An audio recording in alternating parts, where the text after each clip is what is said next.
మీ business ఏదైనా మీ ఊర్లో promotion చేయాలంటే అది సుమన్ టీవీతోనే సాధ్యం. ఇప్పుడే సంప్రదించండి. 5 కోట్లతో నిర్మించనున్న రామాలయం.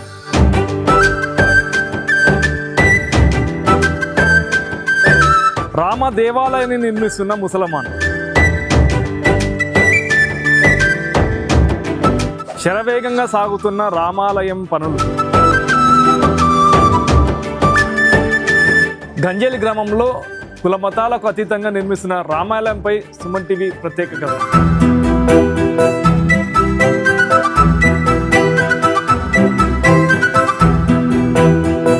Welcome to Suman TV. నేను ప్రస్తుతం మనం కర్నూలు జిల్లా ఎమ్మిగనూరు నియోజకవర్గం గంజేలి గ్రామం ఉన్నాం. గంజేలి గ్రామంలో శ్రీరాముని దేవాలయం నిర్మించేందుకైతే సుభాన్ స్వామి ఆధ్వర్యంలో అయితే ఇక్కడైతే దేవాలయం అయితే నిర్మించనున్నారు. అయితే సుభాన్ స్వామి దగ్గరుండి ఆ దేవాలయం అయితే కట్టిస్తున్నారు. ప్రస్తుతం మనతో పాటు సుభాన్ స్వామి ఉన్నాడు, గంజేలి గ్రామస్తుడు. అది చెప్పండి, మీరు ఒక ముస్లిం అయ్యి రామాలయం కడుతున్నారు, ఎందుకు కట్టాల్సి వచ్చింది? ముందుగా యావత్తు మన భారతదేశానికి అందరి హృదయంలో వెలిగేటటువంటి పరమాత్మ, అందరి హృదయంలో వెలిగేటటువంటి ఆ పరమాత్మనికి నా యొక్క హృదయపూర్వక నమస్కారములు.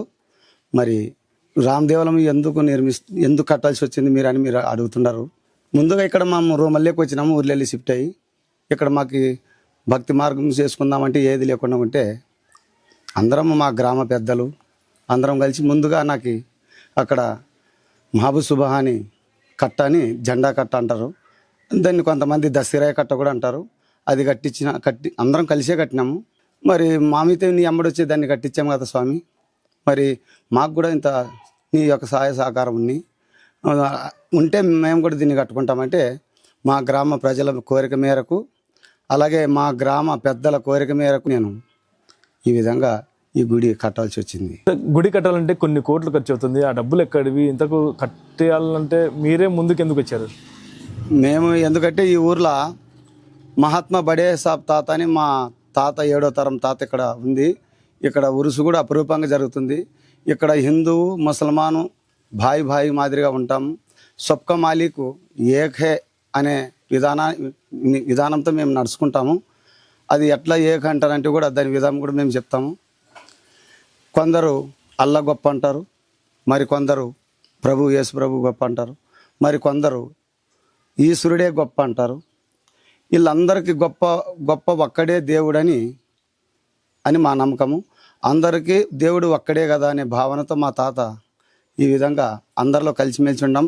ఇక్కడ హిందువు లేదు, ముసల్మాన్ లేదు, క్రైస్తవులు లేదు, అందరం మేము కలిసిమెలిసి అన్ని కార్యాలు కలుస్తాం. ముసల్మాన్ పిలిస్తే క్రైస్తవులు వస్తారు, అలాగే హిందువులు వస్తారు. హిందువు పిలిస్తే మేము క్రైస్తవులు కానీ ముసల్మాన్లు కూడా పోతాం కార్యాలకి. మరి అలాగే మేము పిలిస్తే వాళ్ళు మొత్తం రెడ్లు బ్రాహ్మణులు అందరూ కూడా మా పెళ్ళిళ్ళకి వస్తారు. ఎక్కడో హిందూ ముసల్మాన్ భాయ్ అనే మాటలు విన్నాం, కానీ ఇక్కడ మేము ఒక పద్ధతిలో మహాత్మా బడే సాబ్ తాత యొక్క ఆయన చేసినటువంటి ఘనకార్యంతో మేము మా తాత అడుగుజాడలో నడచాలని మేము ఈ విధంగా నడుస్తున్నాము. అట్లని మా ధర్మాన్ని ఏమాత్రము కోల్పోకుండా, అన్నిటికంటే స్వధర్మం గొప్పదంటారు కాబట్టి ఎవరి ధర్మం వాళ్ళకు గొప్పది, ఏ ధర్మాన్ని మేము కించపరచడం లేదు. అందరం కలిసిమెలిసే పోతాము. ఏ కార్యం చేసినా ఉరుసులు చేస్తే మా ఊర్లో అందరూ ఉరుసుకు వస్తారు. మరి వాళ్ళు ఏం పండుగలు చేసినా మేము కలిసిమెలిసిపోతాం. మరి మా క్రైస్తవ సోదరులు కూడా ఉండరు ఇక్కడ. వాళ్ళు పిలిస్తే మేము వాళ్ళ కాటికి కూడా పోతాం, వాళ్ళు మా కాటికి వస్తారు. వాళ్ళ ధర్మాన్ని వాళ్ళు ఆచరిస్తారు, మా ధర్మాన్ని మేము ఆచరిస్తాము. ఇదే విధంగా అందరం కలిసిమెలిసి ముందుకు తీసుకుపోతున్నాం. మా గ్రామ పెద్దల సహకారంతో, మరి మా గ్రామ ప్రజల సహకారంతో ఉన్న కాటికి అంతవరకు వచ్చింది. ఇప్పుడు మాకి సాయం అందియాల దాతలు ఎవరన్నా ఉంటే కూడా సాయం అందిస్తే మంచిదని, అటువంటి దాతకి మేము సదా రుణపడి ఉంటామని మేము తెలియజేస్తున్నాం. ఇక్కడ మీ ఊర్లో భిన్నంగా జరుగుతుంది. అయితే హిందువులు అయితే ముఖ్యంగా పూజలు చేసి విగ్రహ ప్రతిష్ఠ చేసి గుడి కడతారు. మీరు ముస్లిము, మీరు కూడా పూజలు చేసి ఆ కార్యక్రమాన్ని ముందుకు తీసుకెళ్తున్నారా? పూజలు మా పద్ధతిలో మేము చేస్తాం. గ్రామ పద్ధతిలో గ్రామం అంతా ఐక్యమత్యమైకి చేస్తామన్నమాట. అంతే. మేము అల్లా స్వరూపాన్ని తలుస్తాము. వాళ్ళు ఏ విధంగా నడుచుకుని అన్నీ ఒకటే అనుకొని భావించి చేస్తున్నాం మేము. అంతే. మేము అన్ని పూజలకు కూడా పిలిస్తే అటెండ్ అవుతాము. వాళ్ళు మేము రేపు రంజాన్ పండుగలు బక్రీదులు వస్తే వాళ్ళు కూడా వస్తారు మా కాటికి. వాళ్ళు పద్ధతిలో వాళ్ళు వస్తారు, మాకు శుభాకాంక్షలు తెలియజేస్తారు. మా పద్ధతిలో మేము వాళ్ళకి తెలియజేస్తాం. అట్లనే మా ఊర్లో క్రైస్తవ సోదరులు కూడా ఏం లేదు, వాళ్ళ ధర్మాన్ని వాళ్ళు కాపాడుకుంటున్నారు. వాళ్ళు కూడా ఏం చేసినా వాళ్ళ ధర్మాన్ని వాళ్ళు కాపాడుకొని వాళ్ళ పద్ధతుల వాళ్ళు చేసుకుంటారు, మా పద్ధతులు మేము చేసుకుంటాం.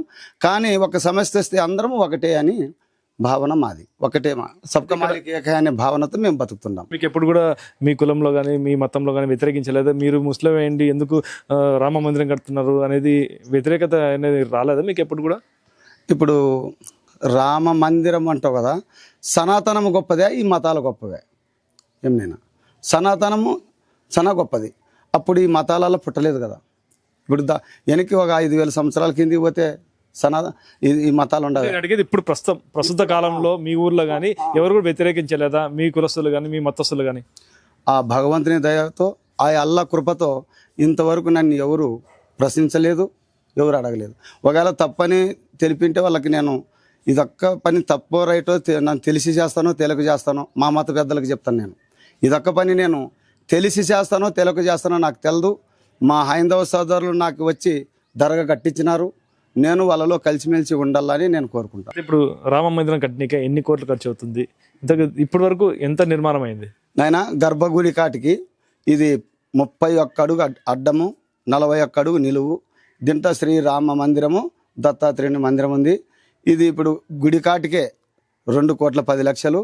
దీని గోపురము, మరి గాలి గోపురము, గడస్తంభం, ముందరాడ ద్వారణం కట్టేయాలంటారు. అంత కలిపి కంపౌండ్ అంతా కలిపితే 5 కోట్లు కావచ్చు అని ప్రజల అంచనా. అది అంతే. ఎంతవరకు శ్రీరాముడు నడుపుకుంటాడో అది ప్రజల సహకారం ఎంతవరకు అందితే అంతవరకు చేస్తాను. సదా ఇది ప్రజలపైనే ఆధారపడి ఉంటుంది. ఎందుకంటే ప్రజలే పరమాత్మ, ప్రజలు లేనిది ఏది కాదు. జనులే జనార్దనుడు అని మేము నమ్ముతాము.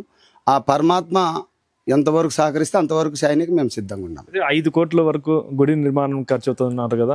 ఇదే గ్రామానికి ఇంకా ఆర్భాటం లేకుండా చిన్న గుడి కట్టించి ఇంకా గుడి ఊరు డెవలప్మెంట్ కూడా వాడుకోవచ్చు కదా.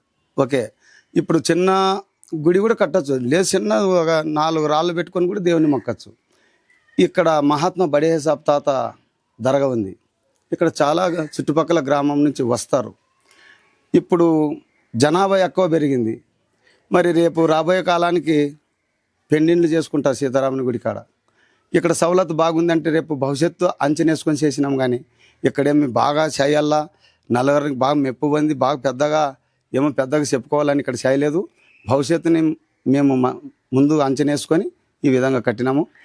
ఏదో పరమాత్మ దయతో అటుకి ఇట్లా కట్టాలని కూడా మాకైతే ఐడియా లేదు. ఇప్పుడు ఈ గుడి కట్టించేందుకు ఎంతమంది మద్దతు ఉంది మీకు? ఇంకా ఎక్కడ నుండి సహాయ సహకారాలు అందుతున్నాయి మీకు? ముఖ్యంగా కర్ణాటక ఒక మహాయోగి, అతని నిరాహార యోగి, ఆయన సహాయ సహకారాలు కూడా మా చేతనైన సహాయం అందిస్తామన్నారు. ఆయన కూడా మొదట భూమి పూజలు ఆయన కూడా ఉన్నాడు. ఇంతకంటే ముందు మాకు ఎమ్మెల్యే సార్ కూడా ఏదో గవర్నమెంట్ నుంచి ఏమన్నా వస్తే సాయం చేస్తాంలే అని ఆయన కూడా, ఎమ్మెల్యే సార్ కూడా మొన్న వచ్చి అంత చెక్ చేసుకొని పోయినారు. దీన్ని ఎండోమెంట్ కూడా చేద్దామని ఆయన ఆలోచనలో కూడా ఉంది. ముఖ్యంగా ఎమ్మెల్యే సార్ కూడా సహకారం అందిస్తానని చెప్పినారు. ఎమ్మెల్యే సార్ కూడా మా వంతు సాయం సహకారాలు అందిస్తామని చెప్పినారు. అలాగే ఇప్పుడు ఇక్కడ పక్కన కళ్యాణ మంటపం కొరకై షెడ్డు నిర్మించినాము. దానికి కూడా మొత్తం షెడ్ ఒకటే కాదు, మొత్తం ఇటుపేలల కాంపౌండ్ ఇది అంత చేసింటే 18.5 లక్షలు షెడ్ వచ్చిపోయా, అంత వచ్చిపోయా 18.5 లక్షలైంది. దానికి కూడా మా గ్రామస్తులు శాతం కటికి చేసినారు.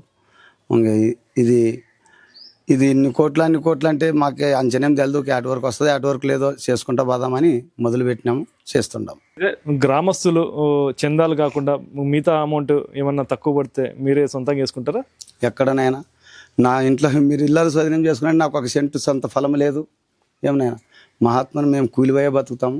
ఎందుకంటే అందరూ స్వామి అని ఇష్టపడుతుంటారు. మా తాత తరపున మాది 7 తరాల చరిత్ర ఉంది ఇక్కడ గంజేలలో. ఆ తాత తరపున మాకు అందరూ గ్రామస్తులు ఇష్టపడుతుంటారు. నువ్వు ఉంటే ముందుకు వస్తారు స్వామి అంటే ఉండం. కానీ మా సొంత డబ్బు మాకు ఎక్కడి నుంచి వస్తుంది? మీ అందరూ భక్తుల సహాయ సహకారం ఉంటే ఆ శ్రీరామచంద్రుడు ఇంకా ఇక్కడ ఎలగల్లనే అందరూ హృదయంలో అందరి భావన కలిగి వస్తే చేద్దాం. అది వస్తే అనేది వస్తారని మా యొక్క సంకల్పం చేసి మేము ఇది చేసినాం. సంకల్పం చేత అన్నీ అవుతారంటారు కదా, ఆ విధంగా మేము సంకల్పం చేసినాం. కానీ మా కాడ ఏమీ లేదు. అయితే కుల మతాలకు అతీతంగా అయితే ఇక్కడ గంజేలి గ్రామంలో అయితే ప్రజల మద్దతుతో అయితే గుడి నిర్మిస్తున్నామని చెప్పేసి నా పైన ఎలాంటి ఆరోపణలు వచ్చినా కూడా నేనైతే గుడి నిర్మాణంకి అయితే కృషి చేస్తానని చెప్పేసి సుభాన్ స్వామి అయితే చెప్తున్నాడు. ఈ గ్రామం మొత్తం చాలామంది భక్తులు ఉన్నారు, ఆయనకి శిష్యులైనారు. ఈ శిష్యులు గంజల గ్రామంకే కాదు, ఆయన మన జిల్లాలో శిష్యులు ఉన్నారు, తర్వాత కర్ణాటకలో చాలామంది శిష్యులు ఉన్నారు. ఆ శిష్యులు మా గ్రామం అందరు కలిసి ఈ యొక్క దేవాలయంకి కట్టిస్తే ఆయన పేరుని మేము నిలబెడతాడని కలిసి ఆయన పోయి మేము అందరూ అడుక్కున్నాము. స్వామి మీ తాతకి అంతమంది గంజలపడి తాతకి మేము హిందువులు అందరూ వచ్చేసి మేము మొక్కుతున్నాం కదా, ప్రతి సంవత్సరం అంత ఉరుసు జరుపుతున్నాం కదా, మరి మీ తాతకి మేము అందరూ సహకరిస్తున్నాం కదా, మా దేవునికి మీరు ఎందుకు సహకరించారు స్వామి అని అంటే, సరేలే మీరు మీ నిర్ణయం ప్రకారం నేను కూడా నా శిష్యులు ఉన్నారు, నా శిష్యులు తర్వాత వచ్చి మీరు అందరూ గ్రామం ఐక్యమైతే నేను కూడా మీకు సహకారం చేసి ముందు నడిపిస్తానని చెప్పినాడు. కానీ ఇంతవరకు ఆయన భక్తులు ఇంతవరకే ఆయన జోలు పెట్టి ఎవరిని అడగలేదు. కానీ భక్తులు ఆయనకి తోచినంత ఏదో మాకు వర్త సహాయం చేస్తున్నాము. కానీ ఆయనకి ఇంకా పెద్ద వాళ్ళు ఉన్నారు, స్వామి నువ్వు ఎంతవరకు కట్టిస్తావో కట్టి మిగిలింది మేము చూసుకుంటామని చెప్పినారంట కర్ణాటక భక్తులు, ఎమ్మెల్యే గారు, ఎంపీలు గారు. కానీ మనం ఎందుకు మన ఆంధ్రలో ఉండికేసి ఎమ్మెల్యేలు, కర్ణాటక మంత్రులు ఏం అవసరము? మన తాలూకు యమునూరుకి తాలూకు జైనాథ్ రెడ్డి ఎమ్మెల్యే ఉన్నారు కదా, ఆయన ఒకసారి అడుగుదామని పోయినాము. కానీ సరైన కేసు ఆయన ఎండోమెంట్ కింద పెట్టిస్తానని చెప్పినాడు. తర్వాత దేవాదాయ శాఖ మంత్రితోటి సంతకాలు తీసుకొచ్చినాడు. కానీ తీరా చూస్తే ఎండోమెంట్ కాలేదు ఇది. మరి ఎండోమెంట్కి అప్లై చేసినాము. నిన్న కూడా శేఖర్ సార్ వచ్చి చూసిపోయినాడు.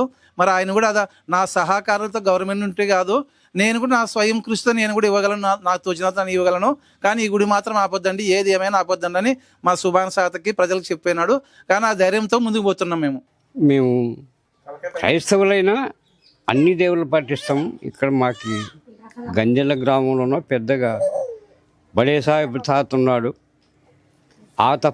తాత పచ్చాన మేము అన్ని దేవుళ్ళు కొలుస్తాము, అన్ని సేవలు చేస్తాం. మరి మాకు ఏ కుల భేదాలు ఏమీ కనపడవు. మేము సమరసంగా అన్నీ కలిసిపోయి మా పనులు మేము చేసుకుంటాం. ఇక్కడ మరి రామదేవాలయం అని ఒక చాలా బ్రహ్మాండంగా ఆయన పని పెట్టినారు. ఆ పని ఎట్లా జరుగుతుందో ఏమో మాకు తెలియదు. కానీ ఏమో కర్ణాటక రామారావు తాత అని అంటారే కానీ ఆయన కూడా మా బాగా చూడలేదు. ఇక్కడ మా గంజల బడే సాహెబ్ తాత పితాధిపతి సుభాన్ స్వామి గారు ఆయన్ని తోలుకొచ్చి ఇక్కడ బునాది వేయించినాడు. మరి ఇది కొద్దిపాటుగా మరి స్టాప్ లెవెల్ అయిపోయింది. ఇక్కడ ముఖ్య ఉద్దేశం ఏమంటే మన భారతదేశ చరిత్రలో ఇక్కడ అప్పటి నుంచి ఇప్పటి వరకు కూడా రామంద్ అనేది ఒక పెద్ద పేరు. ఆ పేరు ఇక్కడ మా ఏంటంటే హిందూ సాంప్రదాయబద్ధంగా అందరూ ఉండేప్పుడు స్వామి అక్కడ దసరా కట్టుకుంటాడు సుభాన్ స్వామి మాకు రామదేవాలయం కట్టాలంటే ఆ మంచి మాట ఇచ్చేది, ఒక్క మాట కట్టుబడి ఆ మాట కట్టుబడి ఆయన పండ్లు వదులుకొని ఇంత పెద్ద దేవాలయం నాకు తెలిసి మా తాలూకులు ఎక్కలేదు రామదేవాలయం అంటే దాదాపు అంటే అది అంచనా ఇస్తే ఒక 5 కోట్ల మేరకి వస్తుంది. మరి ఆయన ఏ ధైర్యంతో ముందు తీసుకొద్దని బునాదేసినాడో తెలియదు. కానీ గ్రామంలో ఎక్కడ తిరగడు, ఏ ఊరి దగ్గర డబ్బులు అడగడు. ఎవరు భక్తులు అంటే విపరీతంగా మనిషి కాదు, రోజుకి ఆయనకు 100 మంది పైన ఆయన కాటికి వచ్చి ఆయన దర్శనం చేసుకొని కాళ్ళ ముక్కిపోతుంటారు. ఎందుకంటే ఆయనకు వాళ్ళకి తెలిసింటే మనకే తెలియదు. కానీ వాళ్ళు వచ్చి ఇచ్చిపోతుంటారేం. కానీ ఈ గుడి కట్టడం అంటే నాను కూడా సర్పంచ్ ప్రజెంట్గా సర్పంచాయతీ కూడా మంచికి ఏ చిన్న సహకారం ఇంతవరకు చేయలేదు. ఏదో వస్తే వచ్చిపోవడం చూడడము ఏదన్నా ఉంటే ధైర్యం చెప్పడం తప్ప ఇంతకుముందే 18.5 లక్షలు పెట్టి షెడ్ చేసినాడు రామదేవాలయం గుడి కట్టకముందే. అంటే ఇక్కడున్న జనాలకి పెన్నీళ్ళు చేసుకునే, ఇంకోటి రాత్రి పూట వర్షాలు వచ్చినప్పుడు వాళ్ళకి ఈడం జరుపుకున్నప్పుడు ఇబ్బంది అవుతుందని చెప్పి ఆయన మాకు ఒక దేవుని రూపంలో పనిచేస్తున్నాడు. కానీ ఆయన చనిపోయిన తర్వాత కూడా కొన్ని ఏళ్ళ పాటిది షెడిఫానా పేరు ఉంటుందని చెప్పి ఆయన పెద్ద పని. ఎందుకంటే మనం కొట్ట వేసుకోలేము. అటువంటిప్పుడు ఈ మంచి ఏ రూపంలో కడుతున్నాడో ఇంకో రామరావు తాతని కర్ణాటకనైనా ఆయన కూడా సహకారం చేస్తున్నాడు. హిందూ దేవాలకి ఎక్కువైనా ప్రాధాన్యత ఇస్తున్నాడు. ఇది ఇక్కడ పరిస్థితి. కెమెరా పర్సన్ నాగబాబుతో కిరణ్, సుమన్ టీవీ, ఉమ్మడి కర్నూలు జిల్లా.